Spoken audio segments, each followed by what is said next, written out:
ഞാൻ അവിടെ ഇരുന്നപ്പോഴാണ് അറിഞ്ഞത് ഇങ്ങനെ ഷോ കഴിഞ്ഞെന്ന്. അപ്പോഴത്തേക്ക് എനിക്ക് അയ്യോ കഴിഞ്ഞ ഒരു ഭയങ്കര ഒരു അയ്യോ അതെന്ത് പറ്റി ഇത്ര നേരം കഴിഞ്ഞ, അല്ലെങ്കിൽ പിന്നെ ഇടയ്ക്ക് നാട്ടിൽ വരുമ്പോഴെങ്കിലും എനിക്കൊന്ന് പോയി ജോയിൻ ചെയ്യാലോ എന്നൊക്കെ ഉണ്ടായിരുന്നു. അപ്പം തീർന്നല്ലോ എന്ന് പറഞ്ഞ് ഭയങ്കര വിഷമമായിരുന്നു. കല്യാണം കഴിഞ്ഞ് ഞാൻ ചെയ്തിരുന്നു, സ്റ്റാർ മാജിക് ചെയ്തിരുന്നു.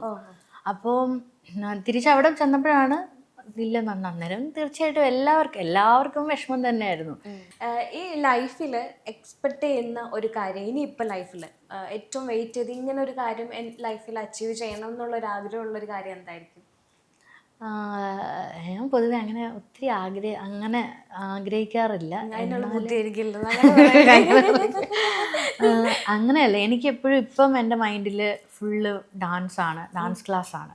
അപ്പോൾ അതിൻ്റെ ഏറ്റവും നല്ല ഒരു ഒരു ലെവലിലേക്ക് എത്തണം, കുറേ കുഞ്ഞുങ്ങളെ പഠിപ്പിക്കണം, കുറേ പ്രോഗ്രാംസ് ചെയ്യണം, ആ കുഞ്ഞുങ്ങളുടെ പ്രോഗ്രാംസ് കുറേ ചെയ്യണം. എനിക്ക് ഒത്തിരി നല്ല സ്റ്റുഡൻസ് ഉണ്ട്.